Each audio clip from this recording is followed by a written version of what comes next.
और इसलिए किसी गीतकार ने ये कहा,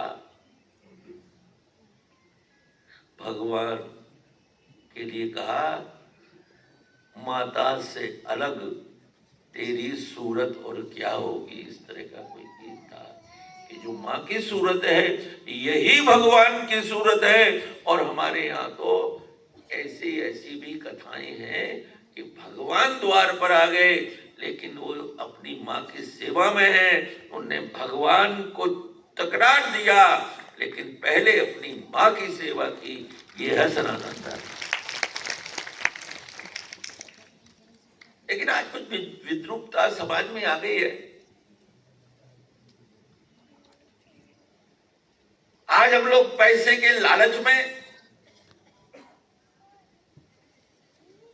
अपनी सारी परंपराओं को, मान्यताओं को दूर दूसरित करके जैसे भी हो पैसा प्राप्त हो जाए, इसलिए सारे देश में हमारी सारी अपसंस्कृति का कारण केवल सनातन धर्मियों की पैसे की, धन की लिप्सा है। मुझे बताइए, जितने भी घोटाले होते हैं इस देश में, उसमें सनातनी मिलते हैं और कोई नहीं मिलता। बताओ कोई नाम, कोई ईसाई का नाम बताओ घोटाले में, कोई मुसलमान का नाम बताओ। सारे के सारे सनातनी मिलेंगे। सनातनी पैसे के पीछे इतना अधिक लिप्सु हो गया है कि वो सारी मान्यताओं को भूल गया है। और मान्यताओं को जो भूला है, तो मुझे जब दुख होता है कि घर की माँ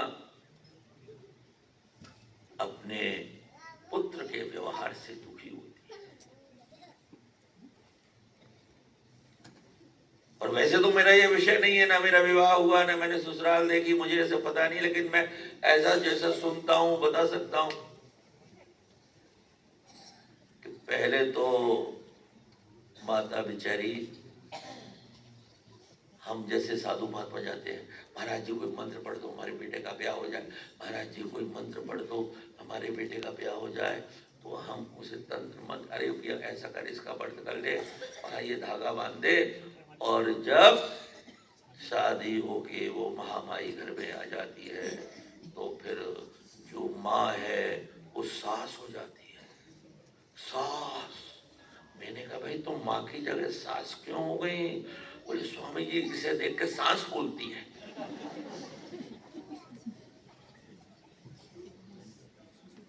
ये हमारी सनातन संस्कृति नहीं है।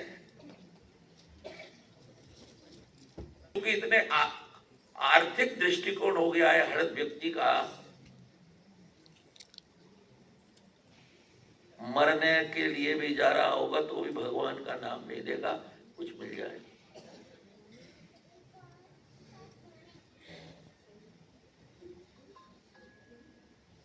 तो जिस समय ये जो आदमी की लिप्सा है, उस लिप्सा ने और क्या किया, कुछ तो जो परिवार में जाइए, पिताजी बच्चे को छोड़कर आओ, बस अड्डे से बच्चे को लेकर आओ, रास्ते से सब्जी ले आना, सुबह को दूध ले आना। और पत्नी जी जो है वो घर पर है, माता जी सुबह का नाश्ता तुम बना देना, फिर वो आटा बन लेना, माता और पिता दोनों है। ये हमारी संस्कृति नहीं है, ये पाश्चात्य संस्कृति है।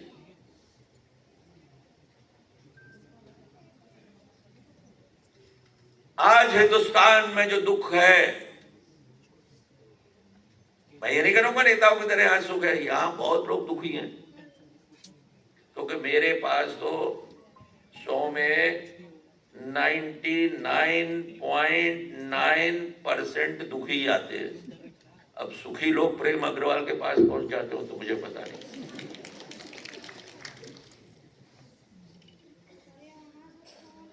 उनके सबका दुख का कारण एक ही है, धन की लिप्सा। लेकिन घर में जरा देखो, मां से बड़ा त्याग क्या किसी का है? मां तो नहीं कहती बेटा मैंने तुझे इतनी बार दूध पिलाया, कितना पेमेंट हुआ।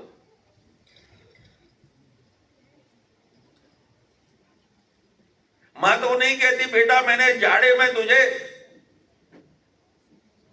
लिहाफ में सुलाया और मैं तेरी पेशाब में गीले में सोई। मां तो कभी नहीं कहती।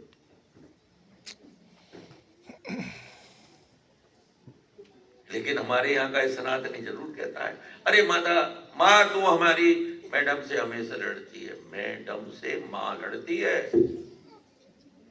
ये है सनातन धर्म। ये जो बातें मैं बोल रहा हूँ ये उत्तराखंड के लिए नहीं बोल रहा हूँ, ये बाहर की माताओं के लिए बात है। यहाँ तो सब बहुत अच्छी जो, इसलिए मैं आप लोगों का, आप तो बहुत बिल्कुल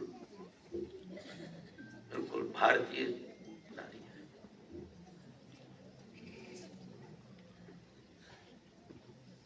आज एक और बात चलती है देश में,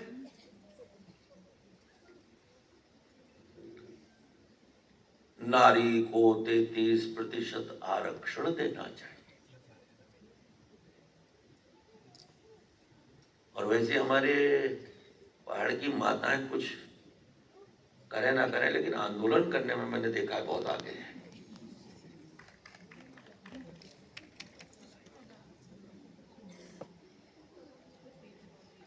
%33 आरक्षण। मैंने कहा अरे नेताओं तुम्हारी बुद्धि खराब हो गई है।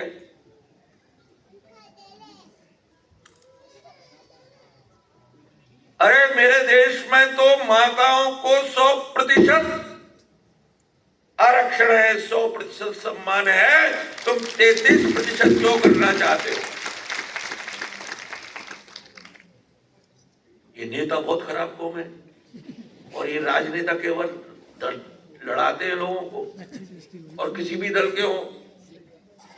मैं खाली कोई एक दल का नहीं कह रहा। ऐसा हुआ कि एक सर्कस में भालू का खेल देखने सब आते थे। भालू मर गया। अब भालू मर गया तो उन्होंने कहा कि भाई अब क्या होगा, अब सर्कस देखने कौन आएगा? उन्होंने कहा कि पहले मरे हुए भालू की खाल रखी है। आजकल बहुत बेरोजगारी है, किसी जवान लड़के को खाल पहना गई। अरे कोई नहीं बात, तू भी नकली भाई, मैं भी नकली भाई। तू 500 में आया, मैं 1000 में आया। इस देश के राजनेता और राजनीति सब, तू 500 में, मैं 1000 में, ये सब यही है। और मैं बहुत ही गंभीरता के साथ ये बात कहना चाहता हूं इस देश को कि ये जो 33% के आरक्षण का आपने इस देश में एक षड्यंत्र खड़ा किया है, विदेशी लोगों के प्रभाव में आकर। अरे मेरे देश में मां का 100% सम्मान है। हम सन्यासी हैं, अगर हमारे पिता आएंगे वो हमको प्रणाम करेंगे, लेकिन मां आएगी तो उठकर हम उसको प्रणाम करेंगे। ये मां का सम्मान सनातन धर्म है। और तुम कहते हो घटाकर 33% कर दो, क्या है ये?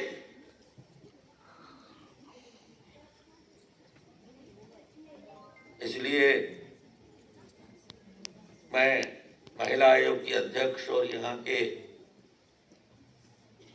सभी आयोजकों को विशेष आशीर्वाद देता हूं कि इन्होंने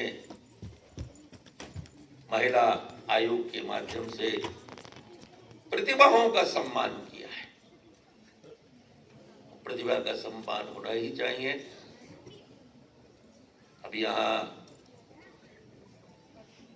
जिस संस्थान में हम बैठे हैं, डॉक्टर मीनू सिंह जी बहुत प्रतिभावान है। पहले तो आदमी समझता है वो डॉक्टर मीनू है, जब बाद में पड़ता है वो सिंह है तो फिर डर जाते हैं लोग।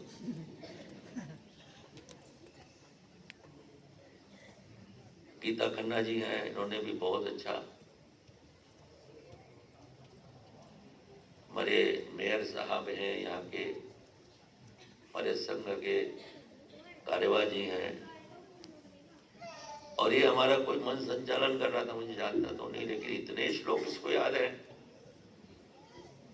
गाई जा रहा था, गाई जा रहे थे। भाई सांस ले ले, टेप रिकॉर्डर सांस ले सकता है, और इस बंदे ने सांस नहीं ली, तब से मैं आया हूं। आप सब लोगों को बहुत बहुत आशीर्वाद।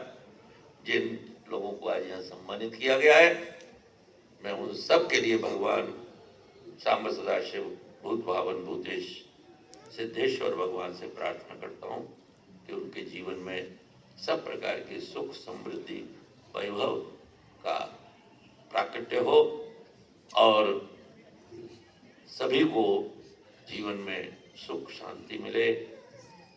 ओम शांति शांति शांति। मैं बहुत देर से बैठा हुआ था, मैं सोच रहा था प्रेम जी आए, प्रेम जी आए। जब मैंने कहा देखो अब प्रेम जी नहीं मिल रहे, तो मैंने कहा मैं ही शुरू कर देता हूँ। अब जो है मैं तो जा रहा हूँ, अब अपना प्रेम आपको छोड़ जा रहा हूँ। बहुत बहुत धन्यवाद परम श्रद्धेय पूजनीय महाराज श्री का। परम पूज्य जगत गुरु शंकराचार्य पूज्य शारदा पीठाधीश्वर